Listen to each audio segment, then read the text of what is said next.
Oke, jadi di sini kita sudah mengeliminasi untuk yang W sama M-nya interaksinya kita buang ya. Berarti sisanya kita punya model W ditambah M kalikan D. Ya. Jadi, nah ini mungkin sebagai catatan ya. Jadi karena kita mengeliminasi W sama M, ya interaksi antara W sama M, bukan berarti yang kita modelkan itu adalah kita modelkan M kali D. Karena M kali D ini artinya ekivalen dengan kita modelkan Y, kita modelkan ada pengaruh utamanya M, ditambah D, ditambah interaksi M kali D. Jelas ini bukan yang ingin kita modelkan. Karena model kita, walaupun tidak ada interaksi antara W sama M, tapi kan pengaruh utama W-nya ada. Cuman nggak kita interaksikan. Ya. Jadi nggak bisa langsung kita tuliskan sebagai M kali D. Ya. Tapi kita tuliskan, W-nya jangan lupa. W-nya ditambah, kalau kita tuliskan di RM kali D, otomatis pengaruh utama M-nya ada, D-nya ada, ditambah interaksi antara M dikalikan D. Ya. Jadi jangan pakai yang baris pertama ini, tapi yang kedua. Karena pengaruh utama W-nya itu ada, cuman nggak kita interaksikan dengan yang lainnya. Ya. Nah, dari sini kita lakukan drop 1 ya. Kita eliminasi satu persatu, maka ada dua kemungkinan yang bisa kita eliminasi, yaitu kita eliminasi W-nya. Ini nggak masalah kita eliminasi, karena nggak ada interaksi dengan W. Ya, jadi nggak masalah kalau kita drop, atau yang kita drop adalah si interaksi M sama D. Ya. Kalau M sendiri, D sendiri jelas nggak bisa kita drop, nggak bisa kita buang, karena masih ada interaksi di antara M sama D. Ya. Nah, dari sini kita bisa lihat p-value yang paling besar itu adalah yang W. Artinya apa? W-nya bisa kita buang. Ya. Jadi kalau W-nya kita buang, berarti yang tersisa adalah pengaruh utama M dengan D sama interaksi antara M kali D. Ya. Jadi W-nya kita buang, berarti kita buat lagi model baru yang hanya memperhitungkan interaksi antara M dengan D. Ya. Nah, kalau ada interaksi M dengan D, maka yang bisa kita buang, eliminasi hanya interaksi antara M dengan D. Ya. Ternyata hasilnya signifikan. Artinya apa? Jangan dibuang interaksinya, karena interaksinya signifikan. Ya. Jadi karena sampai sini tidak perlu kita eliminasi, berarti kita dapatkan model yang terpilih berdasarkan prosedur backward tadi ya. Kita mundur, maka model yang terbaik adalah model yang cukup menggunakan interaksi antara M dengan D. Berarti modelnya itu adalah logit P ya, dari mulai tadi kita punya model yang kompleks, ada 3 interaksi ya, interaksi 3 arah. Begitu kita eliminasi backward, ternyata kita cukup menggunakan model yang terbaik adalah beta 1M, ditambah beta 2D, ditambah interaksi beta 3M dikalikan D. Ya. Dan ini juga bisa kita cek ya, nilai AIC-nya untuk model dengan interaksi M kali D itu nanti akan memberikan nilai AIC yang paling terkecil. Ya. Nah, di R sendiri itu ada prosedur eliminasi backward ya, ada fungsinya itu namanya step. Jadi tadi kita nggak perlu melakukan secara manual ya. Kalau tadi kan istilahnya secara manual dalam tanda petik kita coba buang satu persatu ya. Nah, ada prosedur otomasi ya, secara otomatis kita bisa menggunakan perintah step. Step pertama kita masukkan adalah fit3 yaitu model yang paling kompleks ya. Model yang paling kompleks yang ada tadi interaksi 3 arah ya. Nah, pertama ini nanti diberikan model pertama adalah model dengan 3 interaksi ya, interaksi 3 arah. Ini diberikan AIC-nya sebesar 46 ya. Nah, dari sini ini juga idenya adalah seperti melakukan drop 1 ya. Jadi ini output pertama adalah dengan mendrop interaksi 3 arahnya. Ternyata hasilnya nggak signifikan ya berarti bisa kita buang. Kemudian lanjut ke step kedua, kita modelkan tanpa interaksi 3 arah. Yang ini didapatkan AIC-nya 44. Lebih baik ya, karena yang 3 arah 46, tanpa 3 arah interaksinya jadi 44. Berarti sampai tahap ini modelnya lebih baik. Ya. Nah, pada tahapan ini, barulah kita coba drop satu persatu. Ya. Jadi kita bisa mendrop salah satu di antara interaksi 2 arah. Entah itu mendrop WD, WM, atau MD. Nah, di antara 3 ini, kan tadi sama. Kita pilih mana yang paling nggak signifikan, yaitu p-value yang paling besar. 0,9. Ya. Berarti kita drop si interaksi W kali D, barulah kita modelkan lagi ya. Kita fit ulang. didapatkan ini model yang tadi di mana si W kali D-nya kita buang. Ini nggak ada ya, kan ada W kali M, ada M kali D, tapi nggak ada W kali D, karena ini kita buang. Ini modelnya memberikan AIC sebesar 2,4. Jauh lebih kecil ya, dibandingkan step sebelumnya. Ya. Dan seterusnya, ini prosedurnya sama seperti tadi yang saya ilustrasikan secara manual ya, tapi dia langsung otomatis mengeluarkan setiap langkahnya. Ya. Sampai di sini ada sampai 2 slide ya, saya keluarkan outputnya. Sampai pada step terakhir, ya step terakhir itu ini, ya diberikan ini hasil model terakhir itu adalah sebentar ini adalah model di mana ada interaksi dua arah, ya yang tadi ya, yang terakhir itu adalah sampai interaksi dua arah cukup untuk M dikalikan D. Ada pengaruh utama M, ada pengaruh utama D, ya. Jadi di sini tadi sampai dengan interaksi dua arah, tadi kalau kita buang interaksi dua arahnya, ini jelas jangan dibuang karena hasilnya signifikan. Ya, dari AIC tadi bisa kita lihat ya, yang semula kita mulai dari AIC yang paling besar itu adalah 46 ya, ini 46. Begitu kita lakukan prosedur eliminasi backward, kita dapatkan AIC-nya jadi turun 39. Ya. Jadi nanti diberikan ya output yang terakhir. Nah ini output yang terakhir ini adalah hasil model finalnya. Ya, dia memberikan output estimasi untuk model final setelah dieliminasi secara backward ya. Ini adalah nilai alfanya. Ini adalah beta untuk M2, untuk M-nya ya, beta untuk M-nya, beta untuk variabel D-nya. Ini adalah beta untuk interaksi di antara M dikalikan D-nya. Ya. Jadi kalau kita tuliskan estimasi logitnya itu adalah alfanya minus 0,65 ditambah 0,09 M ditambah 1,12 D2, D-nya ditambah interaksi minus ya, minus 1,19 M dikalikan D. Ya. Nah, seleksi forward juga bisa ya kita gunakan dengan menggunakan perintah step, tapi idenya dia adalah maju ya. Jadi artinya kita mulai dari model yang hanya menggunakan intercept saja, alpha aja.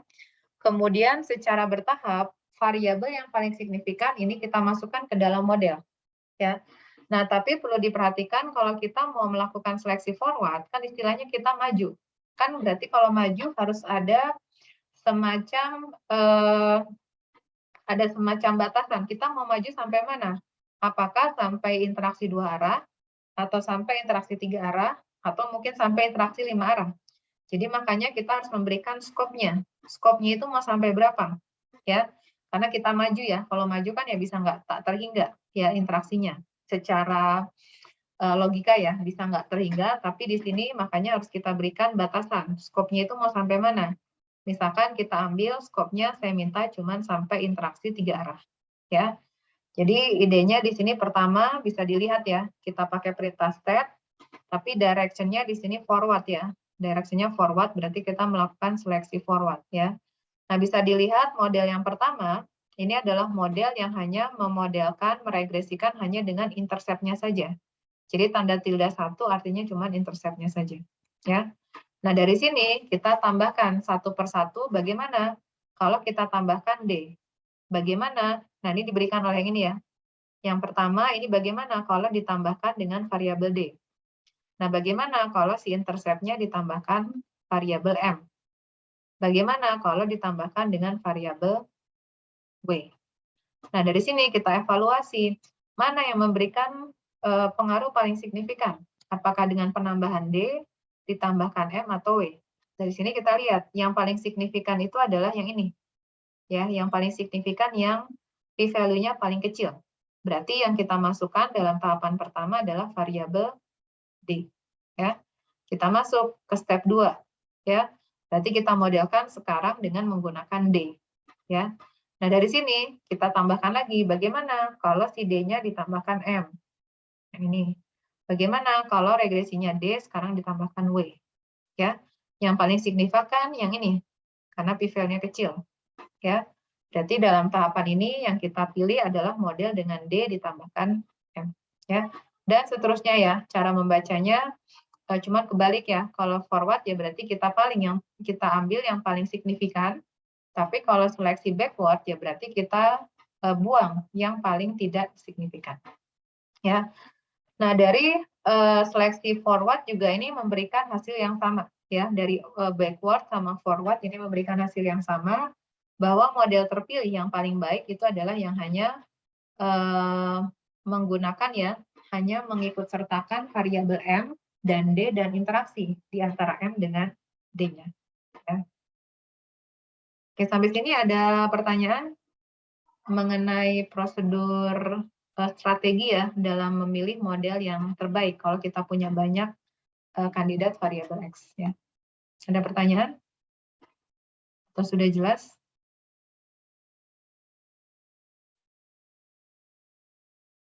Halo, mana nih komentarnya? Jelas, Ibu. Oke, saya lanjutkan kembali ya. Jadi itu ya strateginya.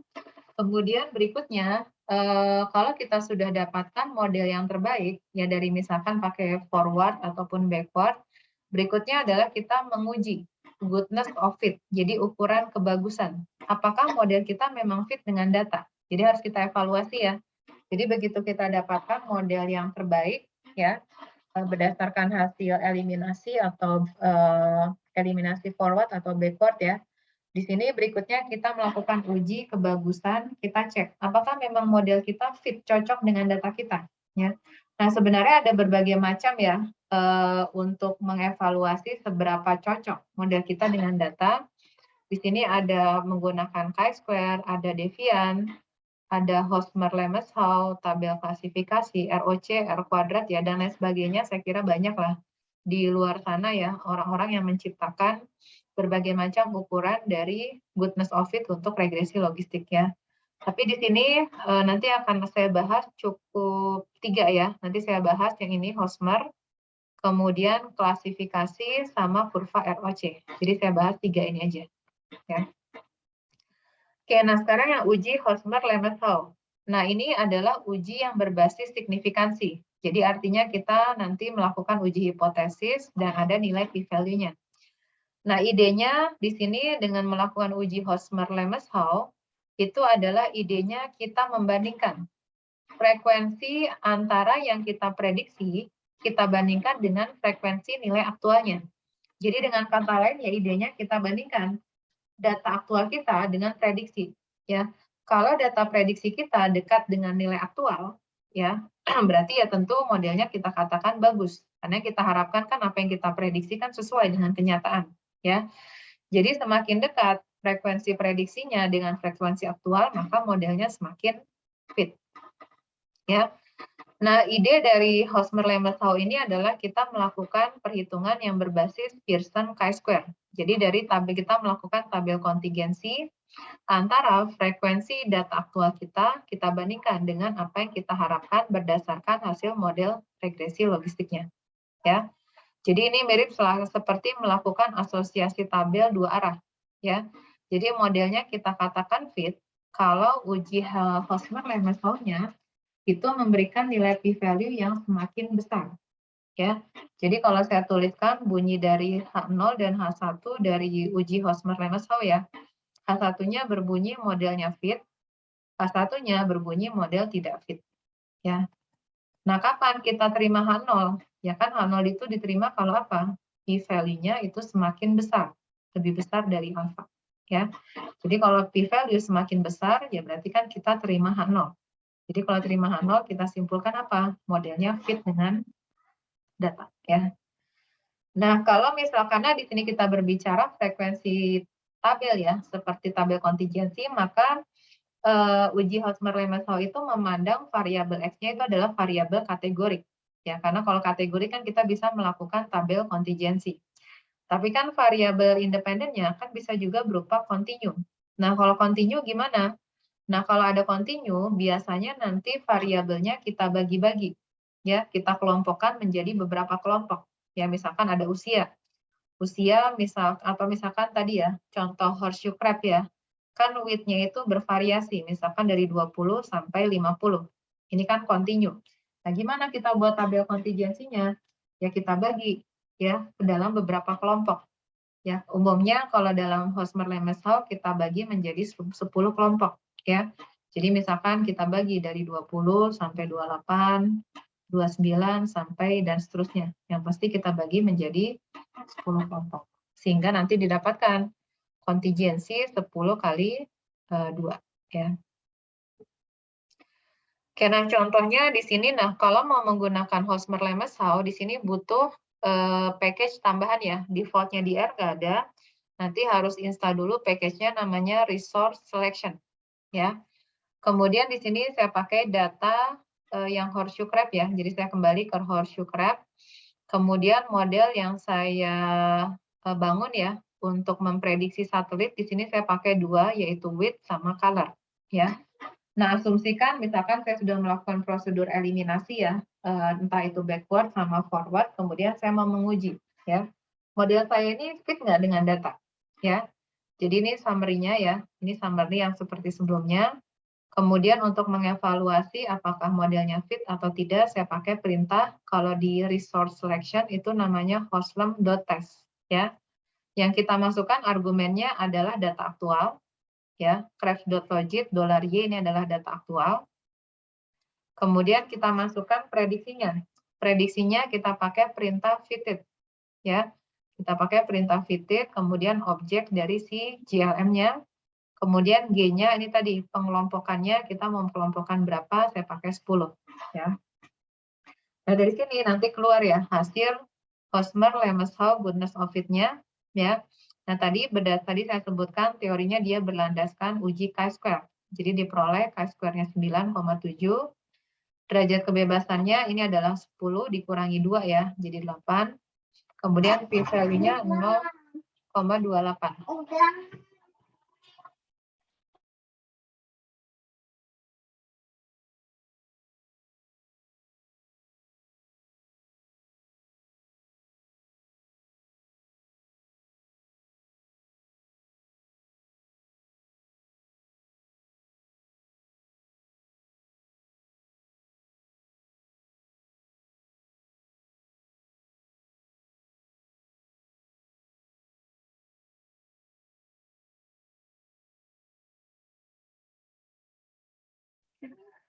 Oke, saya lanjutkan kembali ya. Jadi di sini kita bisa lihat p-value dari uji Hosmer-Lemeshoff dia lebih besar dari 5% ya.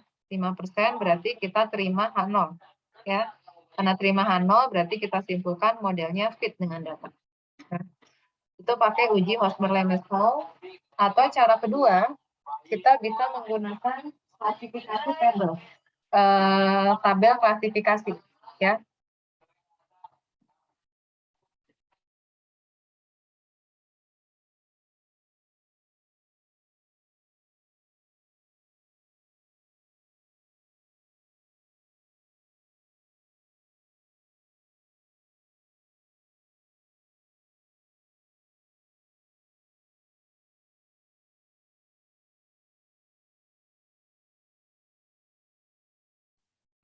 Nah, cara kedua kita bisa melakukan tabel klasifikasi, artinya di sini kita melakukan klasifikasi ya, kita bandingkan hasil data aktual sama idenya seperti Hosmer-Lemeshoff, tapi di sini tidak berbasis signifikansi ya.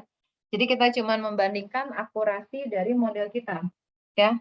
Kan di sini kita punya data aktualnya, itu kan ada sukses sama gagal, ya. Kemudian hasil prediksinya ya sama, prediksinya kan kita prediksi apakah hasilnya sukses atau gagal juga, ya.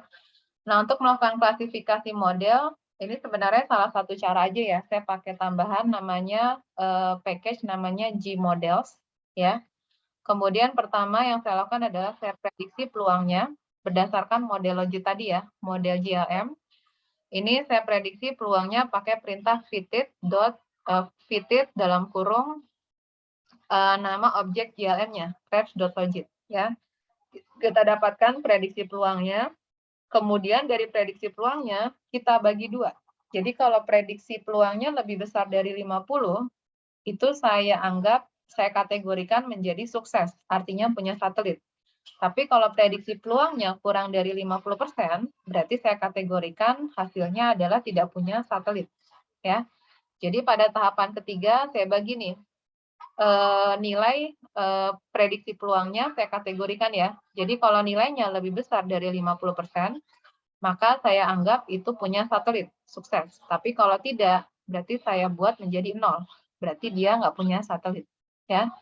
Nah dari sini kita bisa lakukan cross tabulasi ya. Kita bandingkan apa yang kita prediksi dengan data aktual. Ya, jadi dari sini kan idenya ini ya. Pertama kita punya data aktual Y.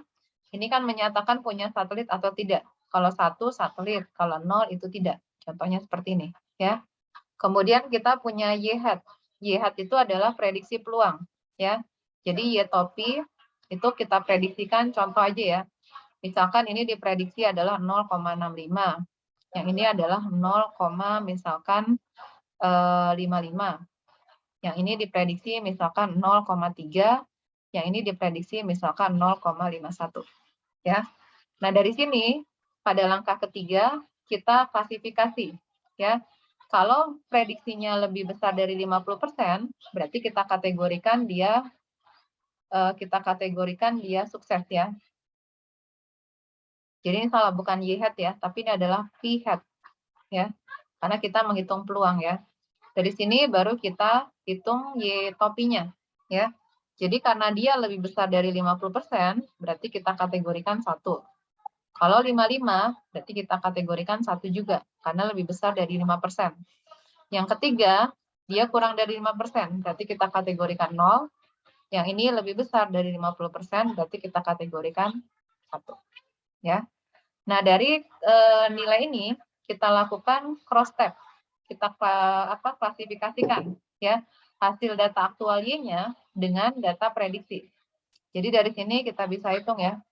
Jadi kalau yang ini adalah yang kita data aktual ya. Ada 0, ada 1, yang sebelah barisnya ini adalah Y topinya. 0 ini 1 ya. Nah, dari sini kita bisa lihat kalau data aktualnya dia 0, ini 0 ya, ada 2. Yang diprediksi tepat 0, itu ada 1. Ya, berarti diprediksi 0, dia 0 juga, itu ada 1. Ya. Sedangkan yang diprediksi untuk data 0, itu ada yang diprediksi salah. Harusnya dia 0, tapi diprediksi 1. Ya, berarti di sini totalnya adalah yang ini ya, 1 ya. Jadi harusnya datanya 0, tapi diprediksi 1. Ya. Nah, sekarang yang data aktualnya yang data aktualnya adalah 1, ini secara tepat diprediksi dua-duanya adalah 1 ya. Berarti di sini nilai yang ada di baris 1 kolom 1 ya. Baris nilai Y-nya 1 dan Y topinya 1 berarti ini 2 ya. Karena dari 2 nilai sukses, dua-duanya tepat diprediksi 1 juga ya. Berarti yang ini sisanya adalah 0 ya. Nah, dari sini kita bisa lihat ya. Nah, makanya dari data di sini kan ada 173 ya. Dari 173 nanti bisa dicek ya, ini codingannya nanti dapat tabel klasifikasinya diberikan di sini. Ya. Jadi di sini kita hitung ya. Di antara yang teramati data aktualnya 0 ya. Dari sini bisa kita lihat yang diprediksi tepat 0 ada sebanyak 29 ya. Tapi ada yang diprediksi salah, aktualnya 0 tapi diprediksinya 1 sebanyak 33 ya. Nah, sebaliknya yang punya satelit nih 1, yang diprediksi tepat dia 1 juga, yang ini ada 97 ya. Sedangkan yang diprediksi salah ada sebanyak 14. Karena harusnya dia punya satelit tapi kita prediksi dia 0. Berarti ada 14 ya. Nah, dari sini kita bisa evaluasi dengan menghitung akurasi. Seberapa akurat model kita di dalam memprediksi data aktual. Ya kita hitung aja, ada berapa data yang diprediksi dengan tepat, jadi kalau diprediksi 0, ya dia 0. Kalau diprediksi 1, dia juga 1. Berarti akurasi itu apa? Kita hitung berarti ini ya, 29, ini kan yang akurat diprediksi. Dia 0, prediksi 0 juga. Sama kita bisa lihat yang akurat itu dari yang ini, 97. Karena dia 1, diprediksi 1 juga. Berarti akurasinya kita hitung yang diagonalnya ya. 29 ditambah 97 dibagi 173. Kita hitung akurasinya adalah 72,8%. Ya. Sisanya Kalau kita kurangi 100 dikurangi 72,8%, yaitu 27,2%. Ini adalah error, kesalahan prediksi. Kesalahan prediksi itu yang mana? Ya ini, yang nilai ini ya. Yang 33 ini kan kesalahan prediksi. 14 ini adalah kesalahan prediksi. Ya. Jadi kesalahannya sebesar 27,2%. Ya. Nah, model yang paling bagus ya tentu bisa kita lihat kalau akurasinya semakin besar. Ya. Jadi kalau akurasinya semakin besar mendekati 100, ya tentu kita katakan model kita itu baik ya, cukup baik ya di dalam memprediksi data kita. Oke, satu lagi, untuk melihat performa dari model kita bisa menggunakan kurva ROC. Ya. ROC itu adalah kurva yang ROC itu singkatannya adalah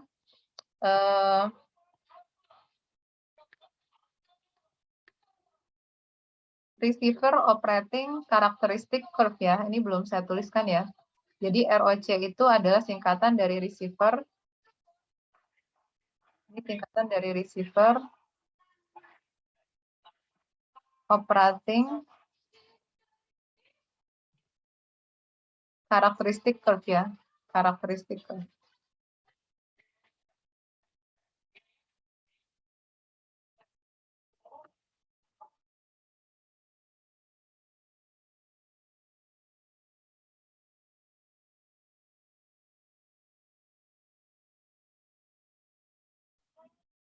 Oke, nah kurva ROC itu meringkas performa model dengan cara dia mengevaluasi trade-off antara nilai sensitivity dan specificity.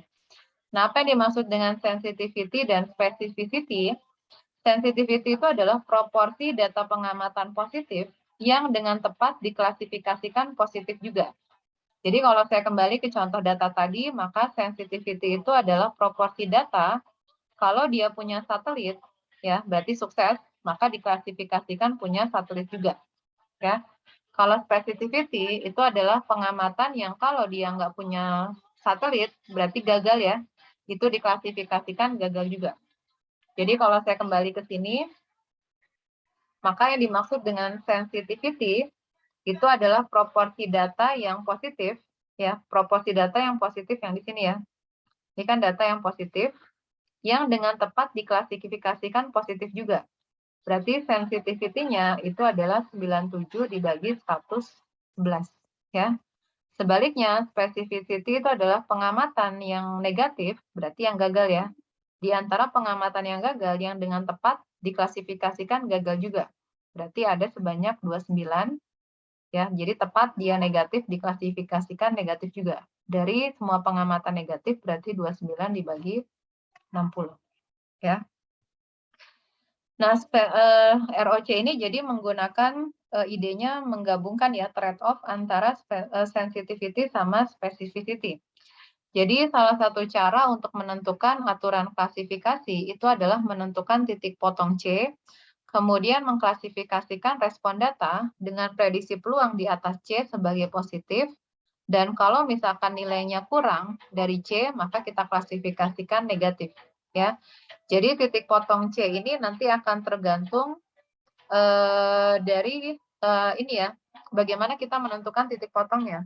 Jadi kalau titik potongnya semakin besar, ya, maka respon yang positifnya itu akan semakin berkurang, ya, untuk diprediksi sebagai positif, ya. Tapi akan ada banyak respon untuk Y sama dengan 0, itu yang diprediksi oleh negatif. Jadi specificity-nya itu semakin bertambah, ya.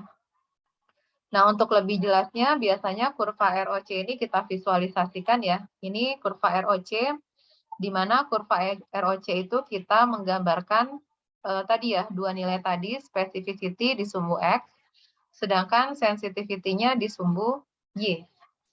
Ya.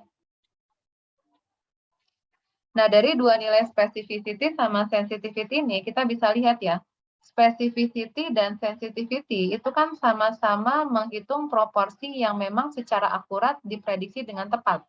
Jadi sensitivity itu kalau di datanya adalah positif, datanya adalah sukses, kita menghitung proporsi yang dengan akurat diprediksi sukses juga. Sedangkan specificity di antara data aktual yang negatif atau gagal, kita prediksi ada berapa yang kita klasifikasikan sebagai prediksinya juga negatif, ya. Dan dari dua nilai ini bisa kita tentu mengharapkan sensitivity-nya besar dan specificity-nya juga besar. Jadi makanya kalau kita menentukan ya kurva ROC untuk menentukan model yang paling baik, itu kita bisa lihat dari kurva ROC. Ini kurva ROC ya. Kurva ROC yang paling baik, yang menentukan model baik itu adalah kalau kurvanya itu semakin menunjukkan kurvanya itu dia semakin mendekati angka 1. Jadi kalau saya gambarkan seperti ini. Dia mendekati sini. Ya, yang warna biru. Jadi kita bisa lihat specificity, kalau semakin ke kiri kan nilainya 1. Ini yang kita harapkan. Specificity-nya 100%. Jadi kalau 100% artinya apa? Di antara data aktual yang gagal, berarti 100% diprediksi gagal juga. Ya. Begitu juga sama, sensitivity kalau nilainya 1, artinya kan 100%. Artinya apa? Bahwa di antara data aktual yang nilainya adalah sukses, dengan tepat kita prediksi 100% juga sukses. Ya. Jadi makanya kalau kita gambarkan kurva ROC-nya, itu adalah yang paling bagus adalah kalau dia membentuk kurva yang mendekati. Jadi seperti ditarik ya. Kurvanya seperti ditarik ke pojok kiri atas. Yaitu adalah menunjukkan model yang paling baik. Atau kurva ROC ini biasanya nanti dikaitkan dengan menghitung nilai AUC. AUC itu singkatan dari area under the curve. Ya. Jadi kalau saya punya ini, kurva yang warna hitam ya, di kurva yang warna hitam, maka kita bisa hitung luas area yang ini kita sebut dengan nilai AUC. Ya, ini nilai AUC. Jadi kalau kita hitung, nilai AUC itu berada di antara rentang 1, artinya modelnya itu dapat melakukan diskriminasi dengan sempurna. Artinya diskriminasi sempurna itu apa? Kalau dia datanya 0, ya diklasifikasikan 0. Kalau datanya 1, ya berarti diprediksi 1.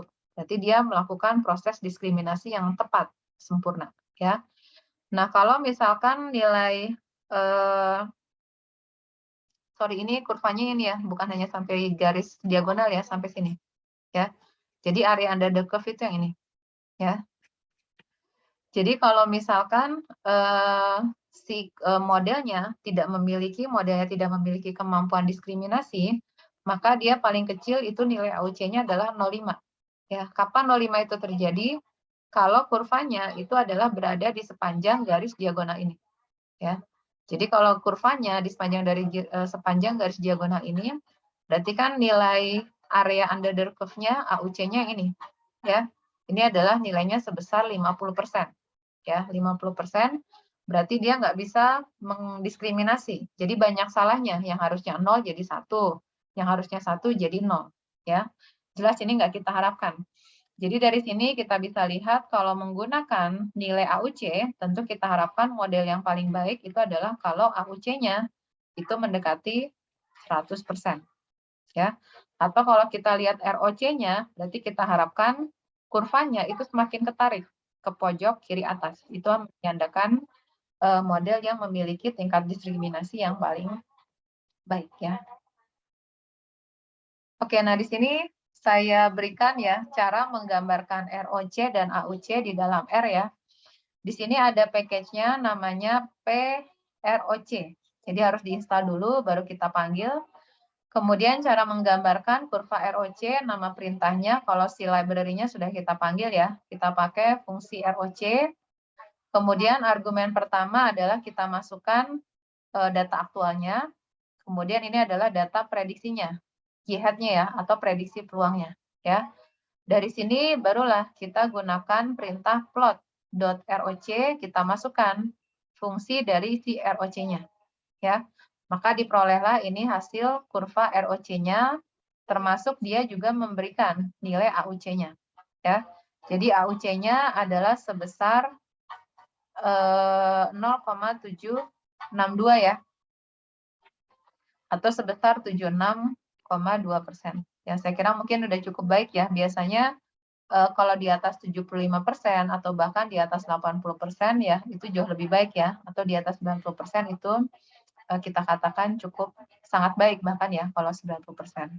Kalau di atas 7% ya kita bisa katakan ya cukup lah ya, sudah kita katakan lumayan ya, cukup baik di dalam melakukan prediksi ya. Saya kira itu ya. Untuk goodness of it lainnya sebenarnya banyak ya. Kalau kalian tertarik mempelajari ya banyak ya.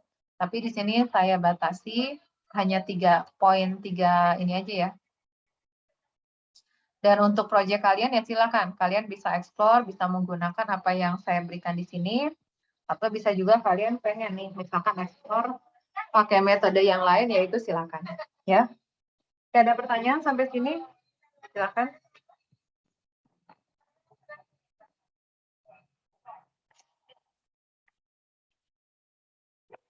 Ada pertanyaan? Halo, mana nih komentarnya? Tidak, Bu. Nggak ada Tidak ya? ada, Bu.